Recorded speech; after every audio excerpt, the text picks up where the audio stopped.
Bonjour à tous. J'ai l'impression que nous sommes en direct.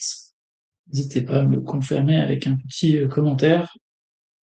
En attendant, bienvenue à ce petit carnet de bord de mon voyage au Japon et on va parler principalement de gamification, même si c'était bien sûr pas le cœur du voyage.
Salut Vanessa. Il y a toujours un petit peu de délai avec StreamYard, donc je vais attendre qu'il y ait un peu plus de personnes qui se connectent.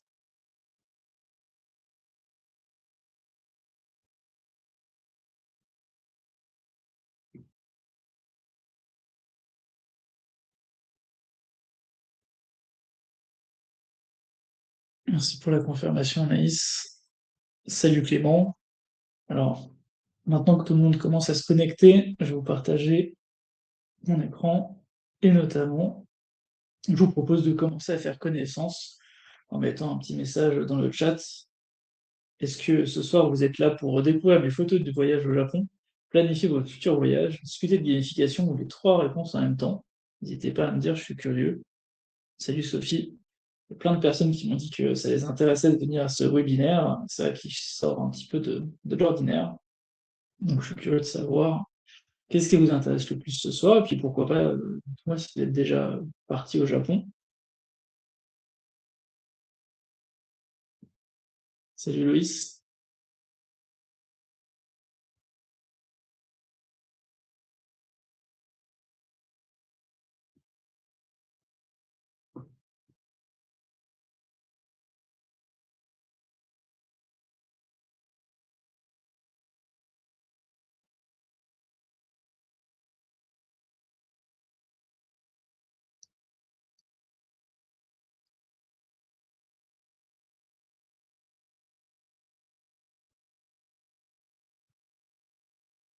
Pour ma part, forcément, je suis là pour parler un petit peu des deux, vous montrer quelques photos que j'ai pu prendre au Japon. C'est vraiment un pays magnifique. Parler de où je suis allé, peut-être vous donner envie d'y aller à votre tour aussi, et parler un petit peu forcément de ce que j'y ai vu en termes de gamification. Alors, c'était vraiment pas le focus du voyage, mais après un mois passé au Japon, j'ai forcément remarqué des choses voilà, qui me faisaient penser à la gamification. Et je me suis dit que ça pourrait être intéressant de les partager avec vous.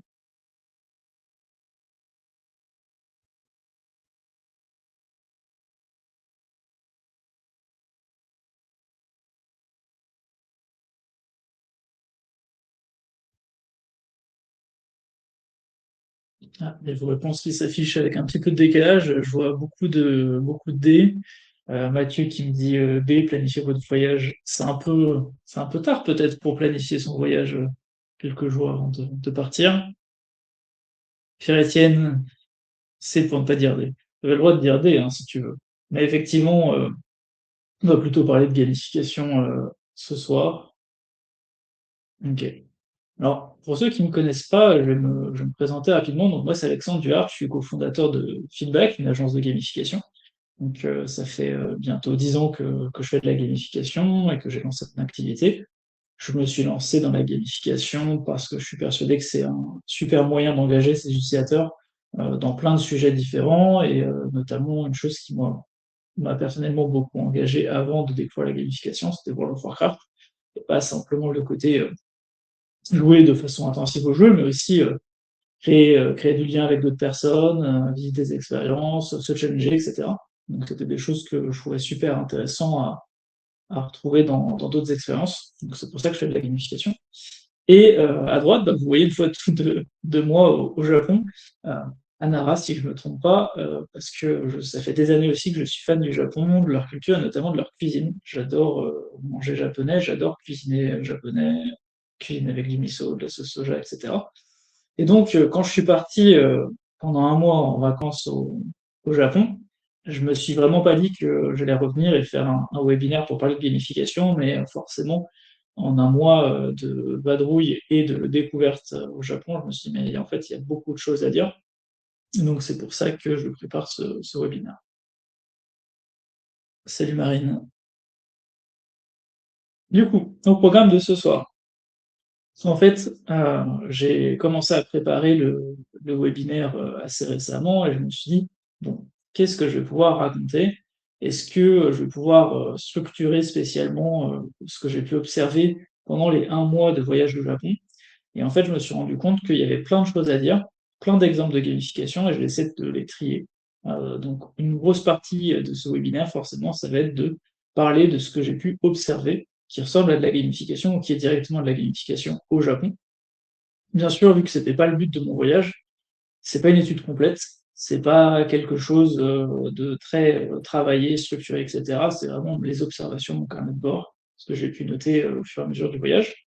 L'idée, c'est d'avoir un questionnement sur ce qui est transposable chez nous, qu'est-ce qui est différent de chez nous. Là-dessus, forcément, je compte sur vous aussi pour me dire ce que vous en pensez et peut-être me partager des choses que vous avez pu voir dans d'autres voyages que vous avez pu faire. Et enfin, je vous partagerai quand même les dates des futurs webinaires, parce qu'il y en a d'autres qui sont prévus d'ici les prochains mois. Alors, un mois au Japon, peut-être qu'une première information à vous donner, c'est un petit peu où je suis parti. Euh, En fait, donc j'ai fait un mois et j'ai fait le choix de ne pas aller à Tokyo et donc de ne pas aller non plus sur les environs de Tokyo. Donc j'ai atterri à Osaka. Je ne sais pas si vous voyez ma souris, mais c'est vraiment plutôt au centre droite de tous les points qu'il y a sur la carte. Et ensuite j'ai fait un petit peu de découverte autour. Alors forcément, on a Kyoto, Nara, Tsuruga, qu'on va vous mentionner juste après. Et ensuite, j'ai bifurqué vers l'ouest. Donc, je suis allé à Okayama, Hiroshima. Et ensuite, j'ai fait grosso modo le tour de l'île de Kyushu, qui est l'île la plus au sud du Japon, parmi les principales, bien sûr. Et donc, ensuite, je suis remonté sur Kyoto, Osaka, et ensuite, c'était parti pour retourner en France.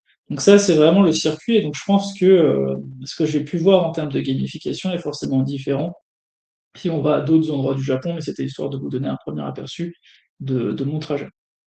Alors, il y a différentes catégories. C'est des catégories qui sont assez personnelles. J'ai trouvé que ce qui était assez intéressant, c'est qu'au Japon, on parle beaucoup de tradition et de modernité. J'ai trouvé qu'effectivement, ça se mixait quand même relativement bien. On voit beaucoup d'éléments de la culture geek dans la rue, parfois même dans des temples. Et donc, j'avais envie de montrer quelques exemples. Alors, le tout premier, vraiment dans l'ordre chronologique, je pense que c'est le fait d'aller donc au nord de Kyoto, à Tsuruga, et en marchant simplement pour aller visiter un parc avec un torii qui est assez réputé, c'est une sorte de porte en bois, enfin plus un portique, on va dire. Euh, En allant dans cette direction, en fait, on a découvert avec ma copine pas mal de statues et en fait, au bout d'un moment, on s'est dit: «Ouais, c'est vraiment, que des références à Albator» et du coup, il y avait vraiment, que ça, des statues tout au long de la rue, en lien avec Albator. Alors, n'étant pas spécialement, connaisseur d'Albator, je ne sais pas exactement pourquoi elles étaient là, mais tout ça pour montrer qu'en fait, il y a vraiment, un petit peu, dans la vie de tous les jours, des références à leur, culture, manga qui est vraiment quelque chose phénoménal. Alors, en France, on le vit pas mal aussi parce que c'est l'un des pays qui consomme le plus de mangas, mais le fait de voir ça dans la rue directement, c'était assez impressionnant. Un des exemples, moi, de gamification, entre guillemets, qui m'a le plus marqué au Japon, c'est les Hoshito Robots. Du coup, Shiro, ça veut dire château, et robots, du coup, c'est les robots. Et du coup, au Japon, il y a plein de châteaux euh, féodales qui ont été transposés en robots. Du coup, là, ce que vous voyez, c'est à droite le château de Kumamoto, et donc à gauche, parmi les affiches, qui sont des A4, euh, on voit donc celui de Kumamoto, on voit celui d'Hiroshima, on voit celui d'Osaka. Et donc, c'est des représentations des châteaux comme s'ils s'étaient transformés en robots pour défendre leur territoire. Et donc, ça mixe vraiment le côté euh, Japon, comment dire, culturel, avec des châteaux qui sont plus ou moins bien conservés, qui ont parfois été reconstruits, etc. Avec un délire beaucoup plus SF, où on peut trouver notamment à Osaka pas mal de bâtiments qui sont vraiment dédiés que à cet univers Gundam, Robo, etc. Et donc, ce que je trouve assez intéressant, c'est qu'il y a un vrai concept fort avec, je vais vous montrer voilà, ici des goodies, des cartes à collectionner. Il y a des sortes d'animations, parfois dans certains châteaux, où on va avoir des vidéos où du coup, le Chérobot va se transformer, va combattre, etc. Et donc en fait, on est vraiment sur quelque chose qui, dans mon cas en tout cas, m'a donné envie d'aller visiter d'autres châteaux. Alors j'ai pas fait tous ceux qui étaient disponibles, parce qu'il y en a bien, je pense, une bonne vingtaine. On a dû en faire 5 ou 6, mais ça donne vraiment envie, je trouve, d'aller visiter les autres châteaux, récupérer les cartes. Et j'ai eu de grandes difficultés à récupérer notamment celle de Kumamoto. Et je demandais à plein de personnes où trouver la bonne boutique qui fournissait ces cartes-là. Et il y a un cadre qui me disait: Ah non, non, en anglais approximatif, il y a pas de robot ici. Puis d'un seul coup, il ouvre son grand manteau et me dit: Tiens, j'ai une surprise pour toi. Et pof, il me sort une carte. Et voilà, c'est pour dire que c'est vraiment quelque chose qui est assez présent de façon générale. Cette proximité entre donc des éléments qui sont un peu plus, on va dire, manga, et des choses qui sont plus culturelles, traditionnelles. Donc ça, c'est vraiment une des choses qui m'a le plus motivé, moi, à aller dans d'autres châteaux. Quelque chose qui, je trouvais assez marquant aussi, c'est donc la présence des statues One Piece dans la préfecture de Kumamoto.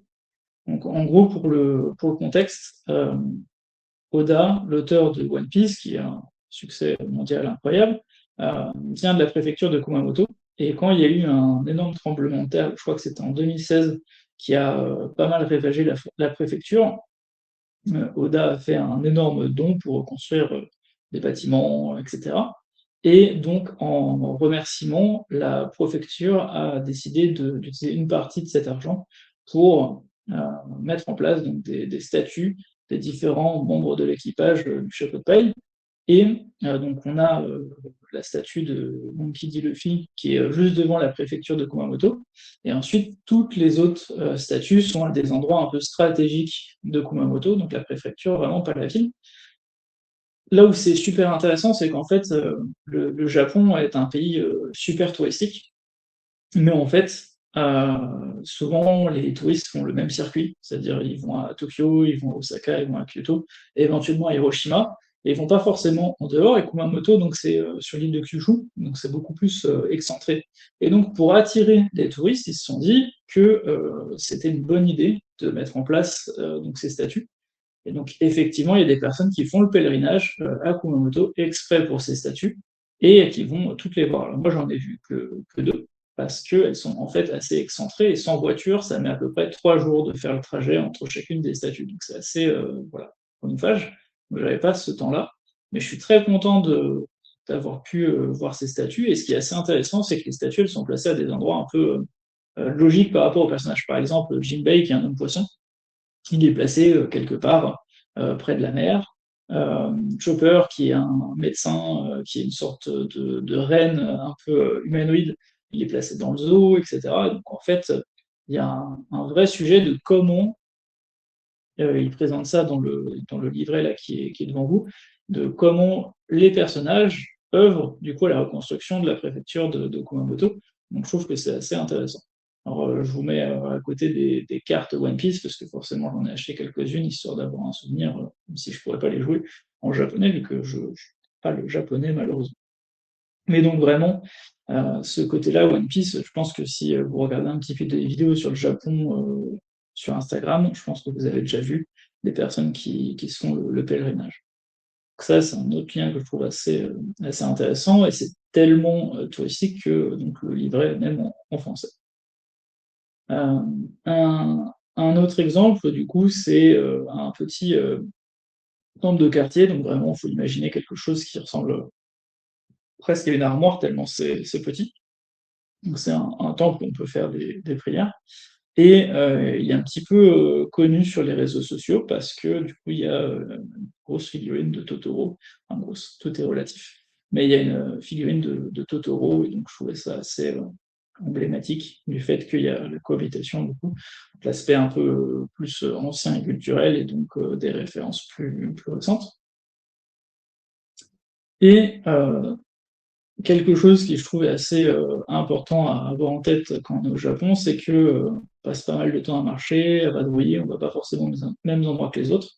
Et ici, on était sur le retour d'une visite de fabrique de miso dans un endroit complètement paumé en périphérie de Fukuoka. Et du coup, je suis tombé dans la gare, sur une petite salle où il y a juste quelques petites lanternes et puis une illustration. Et en fait, c'est une référence à donc un personnage de Demon Slayer. Demon Slayer qui est aussi un grand succès en termes de manga, même plus peut-être d'animé actuellement. Et en fait, j'ai regardé, donc l'auteur, a priori, vient de Fukuoka. Et donc, voilà, il y a une petite salle qui est juste là pour faire un clin d'œil aux personnes qui passent devant. Alors, je vais prendre un peu de temps à chaque catégorie pour regarder s'il y a des commentaires, parce que j'ai l'impression que StreamYard ne les affiche pas en live. Donc, je vais prendre le temps de réinitialiser tout ça. Hop, ok. Il n'y a pas l'air d'avoir de questions, mais si vous avez des questions, des remarques, vraiment, n'hésitez pas. Comme ça, moi, ça me permet de donner peut-être un peu plus d'explications quand il y a besoin. Mais donc voilà, je trouvais ça assez impressionnant, le fait que en se baladant, on puisse associer les deux de cette façon-là. Alors, un élément qui revient très souvent, j'ai l'impression, au Japon en termes de gamification, encore une fois, là, c'est la gamification au sens large, hein, parce que je n'ai pas creusé pourquoi ça a été mis en place ou ce genre de choses, c'est juste des observations du fait d'avoir passé un mois au Japon. C'est les collections, donc. Un exemple dont vous avez sans doute entendu parler, c'est tout ce qui est tampons à collectionner. En fait, quand on va au Japon, il est vivement recommandé d'avoir un carnet vraiment dédié aux tampons, en fait, dans plein d'endroits. Alors, ça va être souvent des gares, mais ça peut être des fois dans des trains, ça peut être dans des temples, ça peut être dans des lieux touristiques de façon générale, ça peut être dans des endroits qui sont plus ou moins faciles d'accès. En fait, très souvent, à disposition, il y a des tampons, pardon, à collectionner. Et donc là, vous voyez à gauche ceux de Hiroshima et ceux de Miyajima qui est l'île avec les daims qui est juste à côté d'Hiroshima. Mais vraiment, on a complété ce petit livret avec énormément de tampons et pourtant, on n'a pas téléchargé d'application pour les suivre parce qu'a priori, il y en a. Et on n'a pas demandé à chaque gare à trouver le petit tampon. Mais c'est vraiment quelque chose qui participe à cette envie, je trouve, d'explorer le Japon, parce qu'il y a des choses un petit peu cachées un petit peu partout. Dans une variante un petit peu différente, il existe aussi des rallyes de tampons. Donc ici, vous avez le château, et donc c'est celui de Shimabara, comme c'est marqué sur la petite carte postale, et le rallye tampon qu'on peut faire dans le château et dans la ville de Shimabara. Donc en fait, c'est une sorte de carte postale vierge à l'origine, et on va pouvoir l'insérer dans des supports qui permettent de tenir la carte et de tamponner pour, avec, ici, je crois que c'était 5 tampons, réussir à faire donc une carte postale complète. Ce qui est assez intéressant, c'est qu'on est sur quelque chose qui va vraiment nous inciter à visiter toute la ville de Shimabara et donc pas juste le château. Donc pour le coup, c'était vraiment très joli et très peu touristique, donc c'était vraiment très, très chouette. Mais ça arrive que ce genre de dispositif soit mis ailleurs. Il y avait un temple slash château à Kyoto qui avait le même dispositif. Et vraiment, cette logique de, en 5 ou 6 points d'intérêt, on arrive à avoir une carte postale qui va servir de souvenir, c'est assez sympa. Donc les rallyes de tampons, c'est un peu une version, j'ai envie de dire, plus sophistiquée et plus encadrée des tampons classiques, qui permet vraiment de construire un circuit.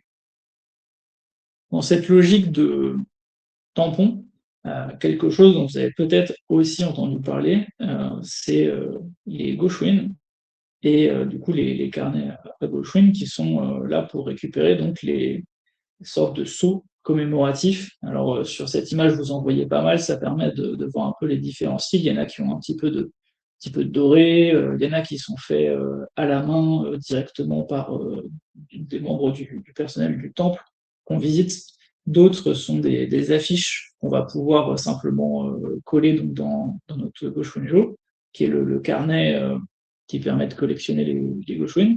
Donc les Goshuin, à l'origine, c'est une sorte de preuve de passage au temple, parce que en fait, les Japonais vont prier dans le temple et ensuite ils peuvent passer à la petite boutique qui vend des charmes, qui vend des souvenirs, etc. Donc ils vendent aussi ces sceaux-là. Et donc ils doivent vraiment être mis dans le carnet qui est approprié. Le carnet va se remplir au fur et à mesure, et c'est vraiment quelque chose qui est là pour se souvenir donc de notre passage au temple et de notre prière. Je vous montre un autre exemple avec à gauche des Goshuin du coup, qui font référence aux Shirobots, donc les robots châteaux dont je vous parlais tout à l'heure. Et à droite, on voit donc le carnet. Il y a plein de styles, hein, bien sûr, vous pouvez en acheter plein au Japon ou de différents. Mais donc le carnet assez spécial parce que ça fait vraiment un effet accordéon. Et donc deux Goshuin très travaillés, ainsi qu'un petit marque-page qui est là pour justement se rappeler où on en est, les Goshuin, et donc coller au bon endroit les prochains. Là, ce que vous pouvez peut-être noter, si vous regardez le Goshuin qui est le plus à droite avec les feuilles d'érable, alors c'est que au Japon, donc il y a une période qui est très connue, c'est la période des sakura, qui correspond à la floraison des cerisiers. Euh, une période qui est très très populaire au Japon aussi, c'est donc cette période où on voit les feuilles d'érable qui rougissent. C'est vraiment magnifique, et du coup, nous, c'était cette période-là qu'on visait au Japon. Et donc le Goshuin a des feuilles d'érable dessus, c'est parce qu'il y a un côté vraiment éphémère. Les Goshuin, ils sont souvent notés avec la date. Il y a aussi du coup un côté lié à la saison, c'est-à-dire que si on retourne au même endroit, mais par exemple au printemps, on n'aura pas le même Goshuin. Donc c'est quelque chose qui, en tout cas pour nous, touristes, qui sommes un peu éloignés de comment on va dire, il faut se comporter correctement dans le temple, etc., où on n'a pas forcément tous les us et coutumes, ça devient quelque chose qu'on a envie de collectionner et qui sert de souvenir en fait de notre voyage au Japon, parce qu'on va pouvoir les retrouver donc les différents temples qu'on a visités, sachant que les temples au Japon sont vraiment magnifiques. Alors bien sûr, c'est des lieux à respecter et c'est important de lire un petit peu de matière pour savoir comment se comporter correctement et pas gêner les Japonais qui viennent pour prier, par exemple, ce genre de choses. Mais c'est vraiment, je trouve, des objets très beaux et qui donnent envie donc de visiter différents temps. On continue un petit peu sur les objets qu'on peut retrouver dans les temples. Donc, on peut y retrouver aussi des ema. Alors, ce sont des morceaux en bois avec une forme un peu particulière, euh, dans lesquels on va pouvoir au doux écrire une prière, un vœu. Ce qui est assez intéressant et pour la raison pour laquelle j'en parle ici, c'est que c'est des objets qu'on va pouvoir personnaliser. Alors certains sont déjà personnalisés et vont correspondre soit au temple, soit à des périodes de l'année, des choses comme ça. Et sur la photo à droite, on voit qu'il y en a différents avec différents visuels. Mais ça peut arriver également, donc c'est ce qui nous est arrivé, de trouver des, on va dire, événements où on va pouvoir compléter notre propre EMA. Et donc là, c'est ce qui s'est passé. On a pu euh, décorer donc des EMA avec des dragons qui étaient vierges, donc noir et blanc, et on a pu tout colorer. Et c'était une activité très très chouette avec du coup des explications. Alors forcément, on parle pas japonais, donc c'est pas toujours évident, hein, mais des explications en anglais sur la symbolique des couleurs. Du coup, on a pu écrire notre vœu. Et ensuite, les personnes qui tenaient l'événement sont allées avec tous les MA pour faire des prières du coup dans un temple, et ensuite renvoyer les MA aux personnes qui le souhaitaient, et sinon les autres étaient laissés directement dans le temple en attendant que le vœu se réalise. Donc c'est quelque chose qui est assez sympa aussi. Donc c'est pour montrer un petit peu que vraiment les temples incitent à passer régulièrement, parce que donc il y a plein de choses en fait qui vont rythmer la vie du temple. Alors, on change complètement d'ambiance, mais dans les choses à collectionner, bah forcément, si on pense collection et Japon, moi en tête, ce qui me vient directement, c'est les Pokémon. Et donc, effectivement, il y a énormément de choses à dire sur les Pokémon au Japon. On va en reparler de toute façon dans le webinaire. Mais quelque chose qui, moi, m'a marqué, c'était le fait d'avoir donc des Pokémon Center à plein d'endroits dans le Japon. Donc, c'est des sortes de grosses boutiques spécialisées Pokémon. Et en fait, chaque boutique a sa spécificité. Il y a toujours des goodies exclusifs, et donc ça donne envie forcément de visiter différents Pokémon Center. Donc, nous, c'est quelque chose qu'on a fait quand on était en ville, parce que généralement, ils sont pas très loin des gares, donc c'est assez simple. Et du coup, là, vous voyez deux Pokémon, enfin deux Pikachu que j'ai achetés. Euh, un qui est l'exclusivité de Fukuoka, et du coup, il mange un ramen spécialisé de là-bas, ceux qui sont assez épais au niveau du bouillon. Et celui qui est à droite, c'est le Pikachu de Hiroshima. Et donc on retrouve à la fois une sorte de canne à pêche avec du coup le Léviator rouge qui est emblématique, parce que le château d'Hiroshima faisait souvent référence à la carpe, c'est peut-être appelé directement la carpe. Et on voit sur son petit pull des feuilles d'érable, et en fait que dans cette préfecture, notamment à Miyajima, donc l'île qui est à côté d'Hiroshima, on peut manger des momiji manju. Momiji, c'est les feuilles d'érable, et c'est une sorte de pâtisserie, si vous voulez, qui peut être fourrée avec plein de parfums, haricots rouges, matcha, chocolat, etc. Et c'est vraiment super bon. Du coup, on a profité vraiment de tout notre séjour dans la préfecture d'Hiroshima pour en manger, parce que c'est des choses qui se mangent de façon près. Et du coup, c'était forcément voilà, obligatoire de repartir avec le Pikachu qui fait référence à cette petite pâtisserie. Donc, on est sur quelque chose où vraiment on a envie de collectionner, et encore, nous, on a été raisonnable. Il y a des personnes qui repartent avec une vingtaine de Pikachu différents. Donc, voilà, il y en a vraiment beaucoup, beaucoup, beaucoup. Et vu que c'est exclusif, ça donne envie de compléter sa collection. Encore quelque chose d'assez différent en matière de collection. Cette fois-ci, on va parler des plaques d'égout. Alors, les plaques d'égout, au Japon, elles sont assez belles. Alors, c'est pas forcément le cas de toutes, mais il y en a quand même beaucoup qui sont stylisées, qui vont avoir des petits effets, des petites couleurs, etc. Il y en a certaines qui font référence à des lieux ou à des œuvres d'art en lien avec la préfecture ou la ville. Il y en a qui font simplement référence, notamment aux métiers qui sont, on va dire, liés aux plaques d'égout, donc les personnes qui gèrent les égouts. Ça peut être référence aussi aux pompiers, des choses comme ça.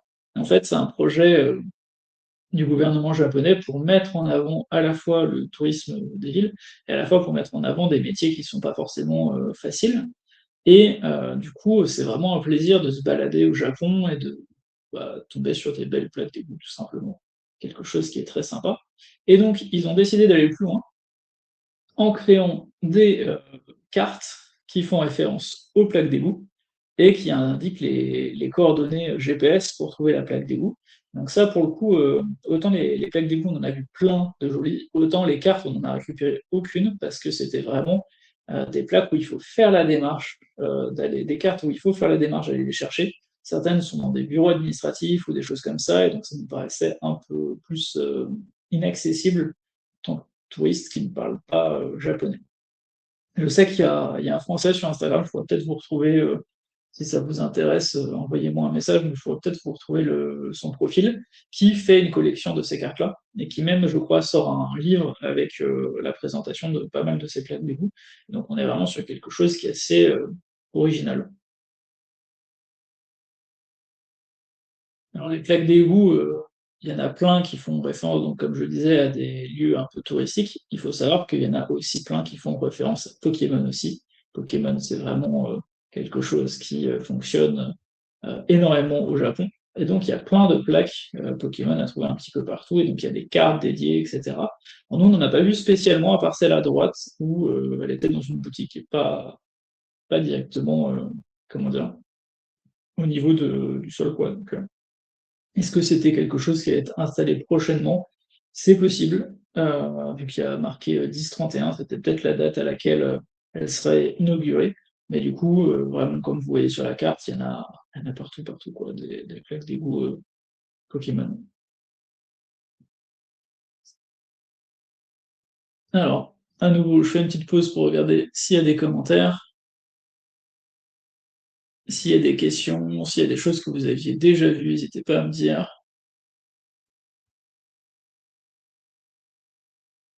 Ok, j'ai l'impression que pour l'instant, il n'y en a pas plus que ça, mais n'hésitez pas. Alors, nouvelle catégorie, cette fois-ci, c'est le côté lieu immersif qui m'intéresse.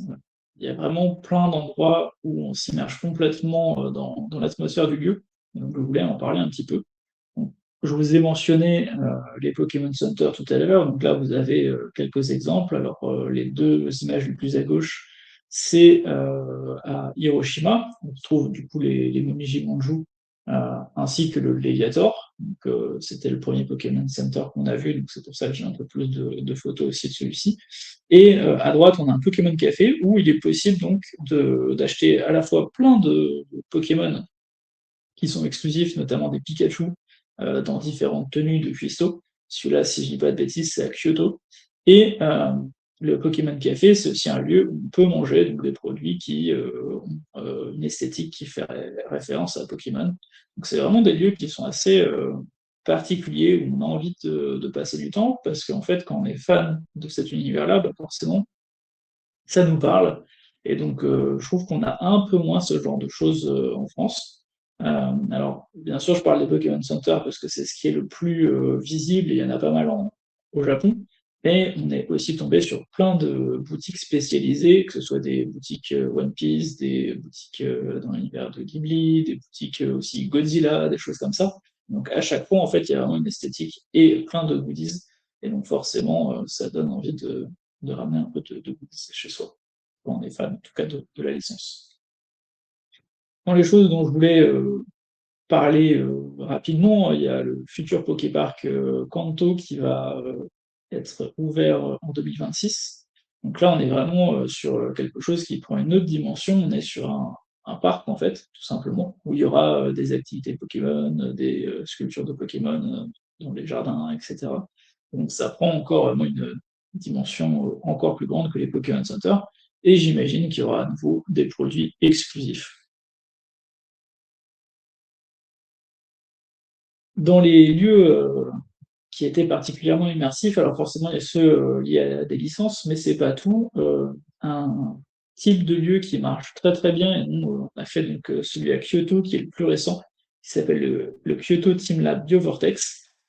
C'est un peu difficile à rendre correctement avec des photos. On est sur un lieu où il y a beaucoup de lumière, de décors, d'ambiance musicale. Euh, une fois qu'on rentre, il n'y a pas forcément d'heure de sortie. Nous, je crois qu'on est resté à peu près 2 heures, 2 heures et demie dans le lieu, parce qu'il y a vraiment énormément de salles, en fait. Il y en a certaines où le but, c'est simplement de se balader, de se perdre un petit peu, de s'émerveiller. Mais il y en a certaines qui sont très interactives, et donc ça me fait pas mal penser, si c'est quelque chose, en tout cas, que vous aimez bien, aux conférences que vous pouvez faire Michael Burov sur le Playful Design, où on est vraiment sur des expériences ludiques. Il n'y a pas forcément de règles, il n'y a pas forcément de cadre, c'est juste de l'interactivité, de la lumière, du son et puis de l'émerveillement. Et j'ai vraiment trouvé ça incroyable. N'hésitez pas à regarder, je pense que vous pouvez trouver sur YouTube, par exemple, des vidéos, alors pas forcément celui de Kyoto parce qu'il vient de sortir, mais peut-être d'autres Teamlab. Et c'est vraiment quelque chose à faire, je trouve, si vous êtes au Japon, parce que j'ai pas vu ce niveau de détail et d'immersion dans d'autres expériences que j'ai pu faire. Donc, je trouve ça vraiment très, très, très, très beau. Alors, encore une fois, hein, photo, c'est un peu compliqué de rendre très bien, mais vous avez un petit aperçu. Sur des choses un petit peu plus simples, on s'est rendu compte qu'il y avait beaucoup de spectacles son et lumière au Japon, dans plein d'endroits différents. C'était assez sympa. On a pu faire ça du coup dans un château à Kyoto. Et donc, pareil, c'était vraiment super. À la fois la musique, les lumières, l'ambiance avec la lune qui se cache dans les nuages. Et surtout, ça permet de visiter, en tout cas c'était le cas ce soir-là, ça permet de visiter dans une atmosphère complètement différente. On l'a fait quelques jours après 2 jours. Il y avait beaucoup plus de monde. Alors, il y avait un rallye tampon qui était sympa, donc c'était très bien d'y retourner. Et puis, ça permettait aussi de visiter les bâtiments, contrairement à la période nuit, puisque les spectacles sans lumière sont plutôt en extérieur. Mais vraiment, ça donne une atmosphère complètement différente. Et même si j'ai l'impression qu'on en a un petit peu en France, j'ai l'impression que c'est pas au même niveau, c'est pas aussi courant, etc. Donc, je sais pas, n'hésitez pas à me dire ce que vous en pensez. Peut-être que vous en avez vu des sympas en France. À ce moment-là, bah, je suis preneur de l'info, parce que ça m'a bien plu, cette petite expérience. Alors, on a fait différents musées qui étaient plus ou moins immersifs. Par exemple, le musée du sabre était assez peu immersif dans le sens où on voyait beaucoup de ça, des explications, etc. Mais c'était des sabres qui étaient très beaux. Le musée des samouraïs et des ninjas, pour le coup, on était sur quelque chose où on a appris à lancer des shurikens, etc. Donc, on est quelque chose d'un peu plus touristique et plus interactif. Mais celui que j'ai trouvé le plus chouette, c'est le musée de Beppu sur les sources d'eau chaude. En fait, il faut savoir qu'au Japon, c'est très volcanique, il y a beaucoup de sources d'eau chaude. De façon générale, il y a beaucoup de onsen, donc des sources d'eau chaude où on va pouvoir se baigner pour voilà, prendre un peu de bon temps, se reposer, etc. Et donc Beppu notamment est assez connu pour ça. Et Beppu est aussi connu pour les 7 enfers, qui sont 7 bassins beaucoup trop chauds pour se baigner. Et donc, ils ont un musée qui permet de comprendre un peu plus comment ça s'est développé, cette culture des onsen, notamment à Beppu, qui au départ était vraiment réputée que pour les enfers et donc personne ne prenait le temps de s'y baigner. Et découvrir un petit peu plus bah, pourquoi il y a différentes couleurs d'eau, pourquoi il y a différents minéraux qui sont dans les eaux, quels sont les bienfaits, etc. Et donc c'était vraiment très immersif et très sympa. Et on avait à nouveau un rallye tampon, sauf que cette fois-ci, les tampons, on pouvait les mettre un petit peu où on voulait, et ça permet donc de représenter la carte de Beppu. Et pour avoir vu Beppu d'assez haut grâce à leur tour, effectivement, on a une vue sur la ville avec plein de fumée qui sort de partout. C'est assez magique. Donc ce musée était vraiment très sympa. Et donc à droite, vous avez un des 7 enfers qu'on a pu visiter, où l'eau elle est vraiment turquoise, mais il y a énormément de fumée qui s'en dégage. Et donc c'est assez impressionnant. Dans les musées interactifs, alors à chaque fois, il y a des petites activités, il y a des petits jeux, il y a la possibilité de se déguiser en samouraï, etc. Et puis des fois, on voit aussi des démonstrations. Donc là, par exemple, à gauche, on n'a pas tout compris parce que c'était essentiellement en japonais, mais il y avait un petit peu le côté démonstration de combat de samouraï. Et à droite, l'idée, c'était de montrer que je pouvais ressembler à un samouraï avec tout l'attirail.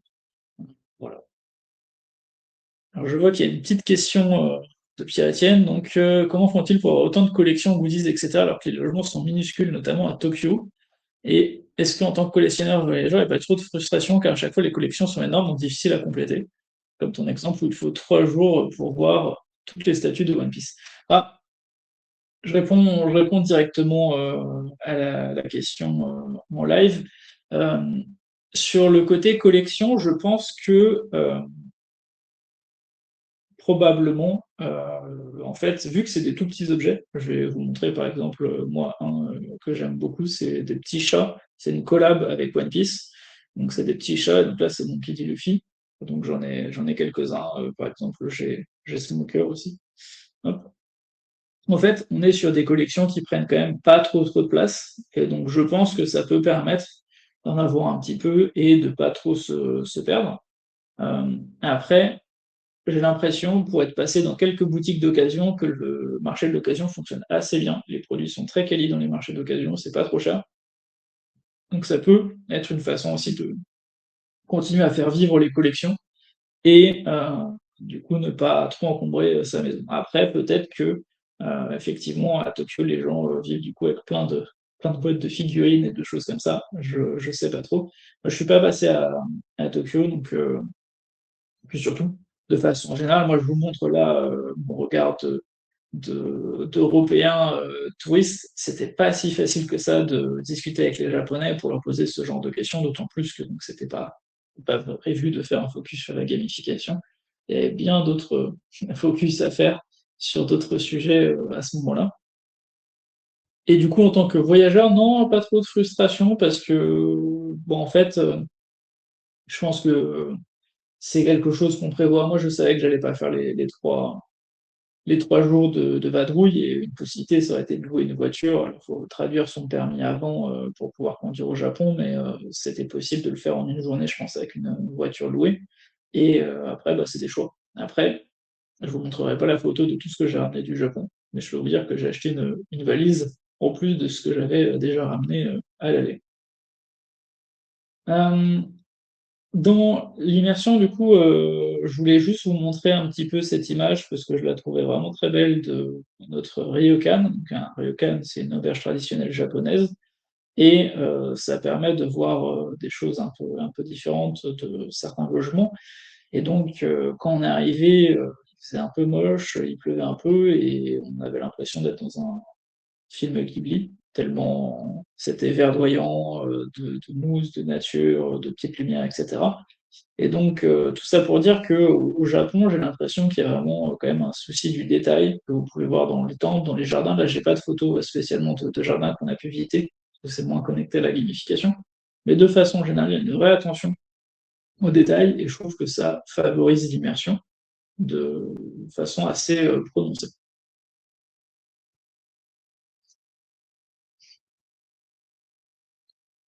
Dans les éléments d'immersion qui sont assez marrants, je trouve, pour quelqu'un en tout cas qui aime bien la nourriture et qui aime bien cuisiner. C'était le fait qu'il y a énormément de restaurants qui sont très petits, où on va pouvoir manger au comptoir, voir directement comment c'est préparé devant nous. Donc là, on est dans un bâtiment qui est dédié aux okonomiyaki, qui sont des sortes d'omelettes japonaises avec notamment du chou et souvent des sources de protéines. Alors ça peut être du porc, ça peut être des fruits de la mer, etc. Mais donc on a vraiment ce côté-là où on est vraiment immergé, on est dans les bruits de la cuisine, on a les odeurs, etc. Et c'est quelque chose que je trouve assez incroyable. Enfin, j'ai pas l'impression d'avoir ressenti ça dans d'autres pays. Alors bien sûr, il y a des restaurants qui sont magnifiques dans d'autres pays, etc. Là, on est sur quelque chose où vraiment on a l'impression d'être dans le restaurant, quoi. Je sais pas comment présenter ça autrement, mais je trouvais ça vraiment très, très chouette. Et donc, je vous conseille vraiment, si vous avez la possibilité d'aller au Japon, de faire ce genre de restaurant, de faire pourquoi pas des yatai, des restaurants avec des petits comptoirs qui sont dans la rue. Enfin, voilà, prenez le temps de tout ça en 30 jours, on n'a vraiment eu aucune, je pense, déception liée à la qualité de la cuisine. Donc, je vous invite vraiment voilà, à prendre ce temps pour vous immerger. Alors ça, c'est plus un petit clin d'œil et un des focus de mon voyage au Japon. Euh, Comme je vous le disais, moi, je suis plutôt passionné de culture et de cuisine japonaise, et donc il y a d'un une boutique japonaise à Saint-Nazaire qui propose plein de produits vraiment très bons du Japon. Et notamment, je me fournis là-bas en miso, donc, qui est une pâte de soja fermentée. Et j'avais envie d'en visiter en allant au Japon, et donc j'ai pu visiter celle où j'achète voilà, le miso que je préfère, qui est un miso d'orge, euh, qui est incroyable au niveau goût. Et donc j'ai pu visiter, on a eu une petite visite guider, voir comment ça fonctionnait, discuter de miso, et c'est d'autant plus intéressant que je fabrique aussi du miso de mon côté, et donc voilà, j'avais envie d'aller là-bas, et je trouve que de façon générale, les Japonais sont très ouverts pour partager leur passion. Alors bien sûr avec une, euh, une limite qui est toujours la barrière de la langue, hein, mais on a pu vraiment bien échanger, poser plein de questions, et puis surtout à chaque fois les boutiques, je trouve, donnent envie de voir tous les produits. Enfin, c'est quelque chose qui m'a pas mal marqué là-bas, et donc je suis très content d'avoir l'occasion de aussi m'intéresser, voilà, à l'aspect plus culturel de la nourriture chez eux, et c'était super. Alors, fin de la catégorie immersion, même si je pense qu'il y a quelques éléments que j'ai mis plus loin qui pourraient avoir leur place ici. Je regarde s'il y a d'autres questions. Pour l'instant, non. De toute façon, il y a un petit peu de décalage à chaque fois. Donc, dans les éléments que j'ai beaucoup retrouvés au Japon, il y a aussi la notion d'aléatoire. C'est assez connecté au final à cette notion de collection, et notamment un phénomène très très très répandu au Japon, c'est les gachapon. Je sais pas si ça vous parle ou pas, parce que c'est quelque chose qu'on voit pas forcément beaucoup en France, même si j'ai déjà vu quelques machines similaires. Justement, là, à côté de chez moi, il y a un petit restaurant traiteur asiatique, et il a quelques gachapon du coup en face de sa boutique. Je sais pas si c'est quelque chose qui vous parle ou pas, mais en gros, le principe est simple. C'est que contre une somme d'argent assez petite, quelques centaines de yens, c'est assez variable en fonction de ce que vous avez ensuite. Vous pouvez du coup tourner la manivelle, et vous avez une petite boule qui sort. Je vais mes boules. J'ai du coup ramené deux boules ici qui contenaient du coup avant des choses qui sont aléatoires. Donc dans le gachapon, en général, on a 4 à 6 objets qui sont aléatoires. Et donc, en mettant de l'argent, on récupère une boule qui permet d'avoir l'un d'entre eux. Là où c'est assez incroyable, c'est qu'il y a vraiment énormément d'endroits où vous allez en trouver. Alors souvent, on en trouve quelques-unes. Il y a carrément des boutiques où on va retrouver plusieurs étages de ces machines. Et donc, on a passé forcément un peu de temps à regarder ce qu'il y avait dedans, parce qu'il y a vraiment tout et n'importe quoi. Alors, il y a des petits goodies Pokémon, il y a des choses One Piece, etc. Bien sûr, il y a des choses en lien avec la bouffe, des fois, il y a des objets loufoques, il y a plein, vraiment plein de choses dedans. Il y a pas mal de porte-clés aussi.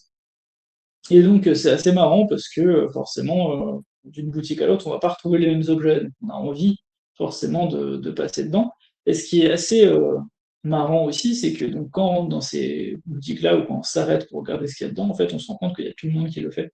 Ça peut être autant des ados que des adultes, que des personnes en costard, que des retraités, etc. Il y a vraiment plein de gens qui vont regarder ce qui se trouve dans ces boîtes-là pour savoir si ça vaut le coup ou pas de mettre un peu d'argent.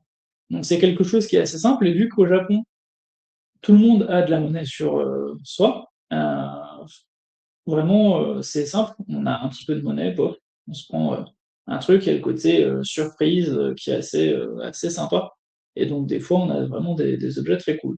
Alors il y a différents niveaux, hein, comme je vous le disais, de qualité. Par exemple, moi là, les petits chats One Piece, je les trouve vraiment très bien faits et très quali. Euh, Ils venaient d'ailleurs dans des boîtes, ça ressemble à du gacha aussi dans le sens où c'est aléatoire, mais c'était pas dans ce genre de machine en fait. Mais des fois on a des trucs qui sont un peu moins sympas. On peut avoir vraiment un peu tout. On en a vu aussi des qui étaient catalogués 18+, où il n'y avait pas d'image de qu'est-ce qu'on gagnait. Donc, je pense qu'il aurait fallu traduire avec le téléphone pour avoir plus d'infos. Mais de façon générale, vraiment, on peut trouver tout et n'importe quoi dans ce genre d'appareil.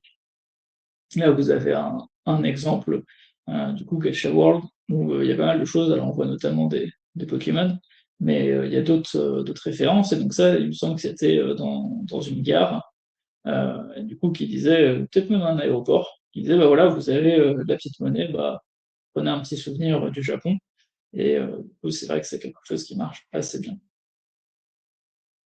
Ça fait le lien un peu avec la question de Pierre-Étienne tout à l'heure. Alors, comment font-ils avec autant de, collections et de choses à acheter, alors qu'ils n'ont pas forcément beaucoup de place? Moi, un autre aspect qui m'a intrigué, c'est qu'en fait, au Japon, de façon générale, les Japonais peuvent avoir des fois un style un petit peu, vestimentaire excentrique, mais il y a quand même pas mal de périodes de leur vie où ils sont habillés, de façon assez, codifiée. C'est le cas notamment, quand ils vont à l'école. C'est le cas aussi de certaines personnes qui, vont au travail avec, un costard ou des choses comme ça. Et en fait, ce qui est assez intéressant, c'est de voir que malgré tout ce cadre assez strict sur, leur façon de s'habiller, ils ont également des, moyens de se personnaliser, en fait, et de partager, ce qu'ils aiment bien et cetera. Donc là, on a une photo avec quelqu'un qui a accroché un petit personnage à son sac. On a vraiment vu énormément de personnes au Japon qui faisaient ça, que ce soit des jeunes filles ou des personnes plus âgées ou des personnes qui étaient, enfin des hommes, quoi. C'est vraiment, tout le monde utilise ce genre de d'artefact, on va dire, pour personnaliser son, style vestimentaire. Donc c'était assez, marrant à voir parce que donc, on peut assez facilement, se dire: «Ah tiens, j'aurais bien voulu discuter avec telle personne parce qu'elle a l'air d'apprécier, je sais pas, mon Pokémon préféré» ou des choses comme ça. Il y a des gachas dans tous les sens, par exemple, un que j'ai acheté, que je trouvais marrant, que j'avais envie de tester, donc c'est une sorte de boule de bain. On va la mettre dans le bain, ça va mousser, ça va faire, un effet coloré, et ensuite avec la petite canne à pêche qui est fournie avec, on va pouvoir il y a la pokéball qui va flotter, on va pouvoir attraper la pokéball et donc le Pokémon derrière. On a vraiment plein de choses, très très variées. Là, d'autres, gachas, Pokémon, alors c'est plus des boules de bain, ce sont juste des petites figurines, sympatoches. Comme vous le voyez, souvent le système, c'est qu'il y a une collection. Donc là, par exemple, il y a les 6 Pokémon qui sont disponibles, et donc quand on prend une boîte, on a un seul d'entre eux. Alors forcément, si on prend 6 boîtes, on n'est pas assuré d'avoir tout ce qu'il faut. Et donc c'est pour ça que des fois, on va être amené à dépenser plus si on a envie de tout avoir. Alors pour le cas des Pokémon, il y a une astuce, ils vendent souvent aussi la boîte avec directement tous les Pokémon dedans, ce qui fait qu'on n'a pas besoin d'acheter, voilà, plein de boîtes jusqu'à avoir, les 6 bons. Et c'est quand même quelque chose qui marche assez bien, ça fait un petit cadeau, un petit souvenir. C'est assez efficace plutôt que d'être sûr à chaque fois d'avoir, le Pokémon qu'on voulait, le côté aléatoire vraiment marche bien. Le côté aléatoire, un exemple complètement, différent et assez loufoque, je trouve, c'est, des chocolats dinosaures. En fait, donc dans la sorte de booster à gauche, on croirait que c'est des cartes dedans, mais non, on a, donc un chocolat. Vous pouvez le voir, il y a le Triceratops, il y a Diplodocus, et donc moi j'ai chopé une sorte de dinosaure avec comment dire? Avec un côté, un peu crocodile, et du coup, en fait, le but, c'est d'essayer de, sortir le dinosaure sans l'abîmer, comme en faisant de l'archéologie, en du coup retirant le reste, du chocolat, du petit gâteau. Donc je trouve ça très marrant parce que donc on est sur un gâteau donc qui est aléatoire, avec une petite activité ludique derrière. Donc j'ai trouvé ça assez marrant. Alors je vous ai pas mis la photo, du dinosaure complètement, sorti de son cadre de chocolat parce que j'ai pas réussi à le faire, hein. Au bout d'un moment ça se casse. Alors j'aurais peut-être dû essayer avec un petit couteau plus fin ou quelque chose comme ça, mais du coup je trouve ça assez marrant et ça donne envie, bah, d'en racheter pour, peut-être avoir la collection complète ou des choses comme ça. Je trouve ça assez marrant. Alors, une autre catégorie qui est assez importante, c'est, l'avatarisation, au Japon.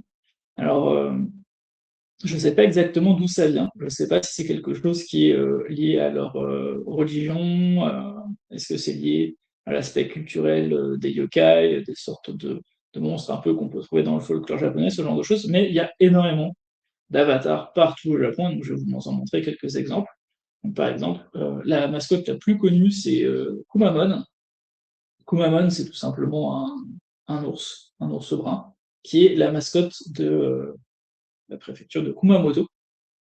Et donc, ce qui est assez, marrant avec cette mascotte, c'est que c'est vraiment la plus populaire, on va la retrouver partout et notamment il y a énormément de goodies qui sont, disponibles avec Kumamon parce que c'est, une mascotte qui a été créée par la ville, mais qui est disponible à titre gratuit. C'est-à-dire que n'importe qui peut s'en servir pour faire la promotion de son produit. Vous avez un ramen à Kumamoto, bah, vous pouvez dire que c'est le ramen de Kumamon, vous avez une paire de chaussettes, bref, peu importe. En tous les cas, vous pouvez associer l'image de votre produit avec Kumamon, et du coup, ça a complètement boosté sa popularité, puisqu'on le voit partout, et puis bon, il est mignon, on va pas se mentir, et donc c'est vraiment quelque chose d'assez incroyable. À gauche, enfin à droite de Kumamon, mais à gauche sur l'écran, on peut voir la mascotte du château de Kumamoto, qui est assez, assez particulière, on va pas se mentir, et donc derrière, il y a encore d'autres mascottes. Donc c'est vraiment quelque chose qui est très commun au Japon, et je pense qu'on, pour le coup, là, on est sur un exemple où en France, on n'avait pas du tout ça, autant de mascottes. Une autre mascotte, on a vu, c'est le musée du sabre de Bizen Osafune, c'est Funasi. Donc c'est une sorte de poire. Et donc, comme vous le voyez, c'est un personnage assez loufoque parce qu'il court dans tous les sens, il prend des pauses, il sort ses sabres, il nous racontait un petit peu sa vie dans le musée. C'était assez marrant. Il y avait une boutique dédiée, du coup, à cette mascotte-là dans le musée du sabre. Donc assez, assez étonnant. Et en fait, en lisant un petit peu de contexte sur cette mascotte tout à l'heure, j'ai appris que c'était un japonais qui l'avait proposé comme mascotte à un concours de mascottes pour définir la mascotte de sa ville. Il n'a pas été sélectionné, donc ce n'est pas une mascotte officielle. Pour autant, le mec était trop chaud, il a décidé de quand même la promouvoir partout, et en fait maintenant on la voit à pas mal d'endroits du Japon, à la télé, etc. Donc c'est assez marrant de se dire que ces mascottes-là peuvent vraiment avoir une vie propre à elles. Autre mascotte que j'ai trouvé soit sympa, soit intrigante. Sympa, ça va être le chat du château d'Hiroshima. Je trouve que c'est plutôt mignon et on reprend avec les oreilles, la forme du château et tout ça. Donc je trouvais ça très sympa. Et à côté, on a quelque chose qui est un petit peu plus bizarre, qui est du coup la mascotte de Sakurajima. Donc, Sakurajima, c'est une île à côté de Kagoshima qui comporte plusieurs, on va dire plusieurs volcans dans le sens où il y a plusieurs endroits où ça peut sortir de la lave. C'est un des volcans les plus dangereux du Japon. Nous, on est allé sur ce volcan, mais il y avait pas de fumée, il n'y avait pas d'éruption en cours, ni rien. Mais pas longtemps après, peut-être 2 ou 3 semaines après qu'on soit parti, il y avait à nouveau de la fumée. Donc ça a l'air d'être quelque chose d'assez classique. Et c'était il y a, je crois, à peu près un siècle qu'il y a eu vraiment une très grosse éruption qui a tué plein de personnes et tout ça. Mais on est au Japon, donc le volcan, même s'il a tué plein de gens, il a le droit à sa petite mascotte un peu mignonne, avec un petit grand sourire, etc. Donc c'est vraiment quelque chose d'assez particulier et qu'on retrouve, j'ai l'impression, qu'au Japon. Donc, voilà, je trouve ça assez, assez intriguant. Et je sais qu'il y a des personnes qui développent des mascottes en France hein, pour différents services, etc. Mais je pense qu'on est très très très loin du niveau du coup, du Japon sur la question. Alors voilà, d'autres exemples de mascottes avec les bus, les tongs, etc. Enfin vraiment, il y a tout qui y passe au niveau des mascottes. Alors autre, et puis comme ça on va pouvoir conclure tranquillement, dans les choses qui moi, je trouve, m'ont beaucoup engagé au Japon et qui m'ont un peu manqué quand je suis revenu en France au bout d'un mois, c'est un peu l'univers sonore au Japon. Les différents combini, quand on rentre dedans, il y a toujours une petite musique spécifique et je trouve qu'on a un peu l'habitude, on va reconnaître ces musiques-là en rentrant dans les différents combini. Mais ce qui m'a le plus marqué, je pense que c'est vraiment les passages piétons, où donc en fonction de si on les traverse d'est en ouest ou de nord au sud, on a des sons différents. Et vraiment au Japon, donc ils sont très carrés sur le respect d'un certain nombre de lois, de normes sociales, etc. Donc il y a vraiment personne qui traverse les passages piétons rouges. Et donc à chaque fois que ça passe au vert, il y a la musique qui se déclenche. Et vraiment, il y a eu des fois où ça passait au vert et il n'y avait pas la musique, et ben dans mon cerveau, ça faisait un bug. Ça me disait: «Bah non, on peut pas y aller». Donc vraiment quelque chose d'assez impressionnant. Sur l'image qui associe les passages piétons, il y a aussi, Don Quirote, ou Donkey au Japon, qui est, du coup, la mascotte pingouin qu'on voit en haut de l'immeuble. Donkey, c'est un magasin très fourre-tout ouvert 24/24 et il y a de la musique en permanence dans le magasin. C'est un magasin qui est sympa pour faire des souvenirs ou des choses comme ça, ou trouver un peu tout et n'importe quoi. D'ailleurs, c'est là qu'on a trouvé pour la première fois donc les petits chats One Piece. Mais c'est vraiment quelque chose qui est très très intense au niveau sonore. La petite musique est entraînante, etc. Donc il y a un côté engageant qui, je pense, est assez bien étudié. Mais c'est vrai qu'au Japon, de façon générale, dans les villes, il y a quand même un volume sonore des fois qui est assez important et qui peut être un peu fatigant. Donc, qui c'est pas le pire? Je pense que le pire, c'est les sortes de pharmacies qu'il y a dans certains centres commerciaux où il y a de la musique à fond et c'est insupportable. Donc, il y a des sons qui sont très, très sympas. Les passages piétons, ça me manque. D'autres, ça me manque un peu moins. Enfin, et ce sera la clôture sur la partie gamification, quelque chose qui est assez difficile à retranscrire en tant qu'Européen, Français, qui ne parle pas japonais, c'est les jeux de mots. Mais en fait, il y a beaucoup de jeux de mots au Japon qui sont assez sympas, et notamment une ville tout au sud du Japon qu'on n'a pas fait, mais qui était juste à côté, c'était Ibusuki. Et Ibusuki, c'est un endroit où on a donc beaucoup de plaques d'égout en lien avec Evoli. Et en fait, c'est tout simplement parce que Ibusuki, ça ressemble à la phrase j'aime Evoli en japonais. Il se dit Ibusuki, parce que Ibui, c'est le nom d'Evoli en japonais. Et Suki, donc c'est j'aime. Donc c'est quelque chose qui est assez marrant de voir qu'il y a des clins d'œil un peu comme ça qui se font. Alors il y en a beaucoup dans les mangas aussi, c'est d'ailleurs ce qui est pas facile quand on lit la traduction, parce que des fois on passe à côté quand il n'y a pas les explications.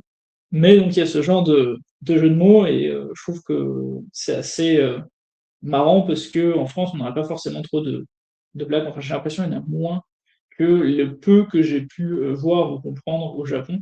Un autre exemple, pour vous montrer que notamment c'est pas mal associé avec les Pokémon, il y a donc la préfecture de Kagawa pardon, qui est spécialisée dans les udon. C'est des nouilles un peu épaisses qui sont sympas à mâcher. Et on peut faire pas mal de plats avec, un peu comme des ramen. Les ramen, c'est un type de nouilles, là, les udon, c'est un autre type de nouilles. Et donc, c'est vraiment leur spécialité. Et donc, ils ont ouvert, à peu près quand on y était au Japon, un centre Pokémon spécialisé dans Ramolos, parce que le nom de Ramolos en japonais, c'est Yadon, et que ça ressemble à Udon. Du coup, voilà, ils se sont dit, c'est une évidence, il faut ouvrir ce centre Pokémon-là. Donc voilà, il y a plein de clins d'œil, de jeux de mots, de significations un petit peu cachées. Avec du coup les kanji, etc. Donc c'est quelque chose qui, je pense, est assez difficile pour nous de comprendre et qui manque peut-être un peu donc en France par rapport au Japon. En conclusion, dans les choses que j'ai pu observer au Japon, on a vraiment le côté culture jeu manga dans la vie de tous les jours qui est assez important. De façon générale, une culture du détail qui est assez présente aussi. Dans les choses qui m'ont beaucoup marqué, on est sur vraiment beaucoup d'éléments de collection avec de le hasard pour donner envie de compléter la collection et de ne pas se lasser, etc. Donc, les leviers d'engagement au Japon que j'ai le plus revu, alors si vous voulez découvrir les leviers d'engagement, vous avez plein d'autres vidéos sur la chaîne YouTube de feedback, mais là, moi, j'ai sélectionné ces quatre-là qui me paraissaient les plus présents au Japon. C'est assez difficile pour moi de dire si c'est quelque chose qui est vraiment différent par rapport à la France ou pas, parce que, comme je vous le disais, c'était pas une étude pensée à l'origine. Là, c'est plus, voilà, parmi ce que j'ai retrouvé dans mes photos, mes pensées sur le moment, etc., que j'ai pu noter. Mais j'ai l'impression quand même qu'il y a plein d'éléments qui sont différents et qui pourraient nous inspirer, notamment le côté, par exemple, tampons dans un rallye ou des choses comme ça. J'ai trouvé ça vraiment très chouette. Donc, moi, en tout cas, c'est plein d'éléments que je suis content d'avoir recondensés dans un webinaire parce que ça va me permettre d'y repenser plus tard sur des projets de gamification. Je suis curieux de savoir si vous, il y a des choses qui vous ont plus fait écho que d'autres. Dans les futures interventions, on va avoir deux webinaires qui ont été annoncés récemment. Donc, le 26 février, je fais un nouveau webinaire sur la gamification, une méthode pour engager ses utilisateurs. Donc, l'idée, c'est de revenir un peu sur les bases des exemples, parler notamment des leviers d'engagement, ce genre de choses. Donc, ça, c'est le 26 février. Et un nouveau webinaire qui est prévu aussi, c'est le 12 mars à 12h30, Gamificart ou Mechanicart, comment choisir quel outil est le meilleur. C'est une question qu'on nous a beaucoup posée avec Prismatic, qui du coup a sorti la nouvelle version des mécaniques art. Et donc on va prendre le temps d'y répondre avant de proposer un nouvel atelier pour vraiment tester les deux outils. Et pour ceux qui pourraient être intéressés, je réorganise aussi une formation sur Geniali et les gamificards pour mettre en place de la gamification dans des projets e-learning. Et donc ça, c'est quelque chose qui est en cours. Et donc les prochaines dates, c'est le 9 mars et le 30 mars, le matin à chaque fois. Donc, si vous avez envie d'avoir plus d'infos, recevoir le programme de formation, des choses comme ça, il suffit de m'envoyer un petit message sur LinkedIn. Donc voilà, j'ai dit un petit peu ce que j'avais prévu de dire. Je vous ai partagé les différents exemples de gamification que j'ai pu voir au Japon. Est-ce qu'il y a des choses qui vous ont le plus interpellé? Est-ce que vous avez des questions? Alors, on dépasse un petit peu le créneau, mais moi, je suis dispo pour répondre à vos questions.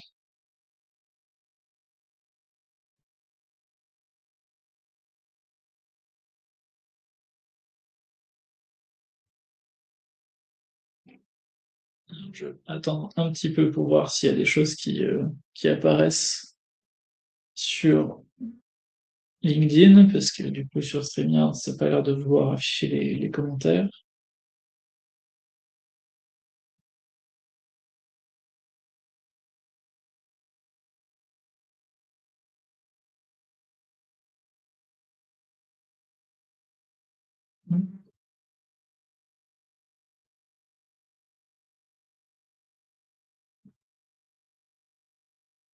Ben, avec plaisir, Xavier.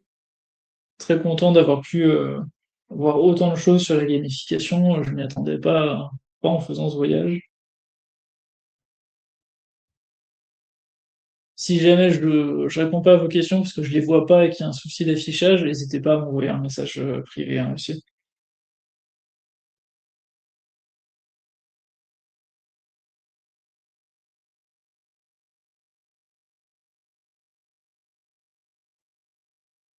Avec plaisir, Valérie. J'espère que ça a donné envie d'aller au Japon. Bon, c'est pas forcément facile à caler dans l'emploi du temps et puis ça coûte de plus en plus cher, mais ça donne envie d'y retourner. Avec plaisir, Clément, Anaïs, Loïs. Alors, je vois une question. Sophie qui dit: Je me demande l'impact de la gamification en termes d'engagement dans une société bien gamifiée comme au Japon par rapport en France. Est-ce qu'ils n'ont pas un effet d'habituation? Ça, c'est effectivement une bonne question. Je n'aurais pas forcément une réponse vu que bah, j'ai pas fait une étude très poussée sur le sujet, vu que c'était mes vacances. Mais je pense qu'effectivement, on va avoir tendance à s'habituer et peut-être qu'eux, par exemple, sur l'effet un peu, comment dire, too much sur le son, par exemple, peut-être que c'est pas quelque chose que eux ils vivent, parce qu'ils ont peut-être plus l'habitude dans ces boutiques-là. Sur d'autres sujets, je pense qu'effectivement, quand le côté aléatoire nous donne très envie d'acheter des nouveaux produits, peut-être qu'au bout d'un moment, on se dit, bah, en fait, ça perd un peu de son sens. Pour autant, j'ai des amis en France qui jouent aux cartes Magic. Il y a des nouvelles cartes qui sortent très régulièrement sur des nouvelles collaborations, hein. Les cartes Magic Final Fantasy, il y en a avec l'univers des jeux de rôle, il y en a avec d'autres licences, etc. Fait qu'ils dépensent toujours de l'argent pour avoir des nouvelles cartes et il y a toujours ce même plaisir à ouvrir un booster. Donc je pense qu'il y a certains éléments où on va être un petit peu immunisé et d'autres où finalement, bah, si ça nous plaît et que c'est aussi, on va dire, dans nos moyens, parce que là on parle beaucoup de choses à acheter, je pense que les gens continuent de le faire. Et puis il y a Étienne qui nous dit les tampons sont utilisés en France, parfois dans les musées aussi, mais plutôt pour un public enfant. Oui, bah, c'est vrai que les Japonais sont peut-être un peu plus joueurs. Il y a peut-être une culture du jeu qui est plus poussée, en tout cas jeux vidéo chez eux. Mais c'est vrai que j'ai vu beaucoup même de Japonais en fait, faire du tourisme au Japon et donc s'intéresser eux aussi, bah, par exemple, aux tampons qu'on peut retrouver dans les trains, les gares, etc. Donc c'est possible effectivement que vu que ce soit vu que c'est présenté et vu différemment pour eux, peut-être que c'est plus acceptable et du coup ils le font avec plaisir.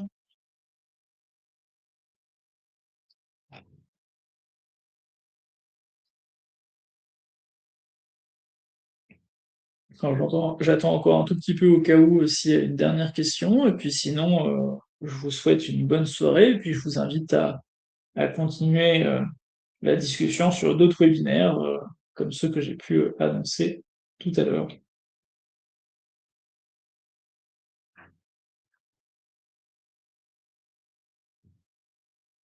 Hop. Et ben, avec plaisir, Aurélie. Et puis, n'hésitez pas à m'envoyer, de façon générale, si vous avez des questions sur la gamification, que ce soit au Japon ou pas, un petit message, ce sera avec plaisir. Bonne soirée!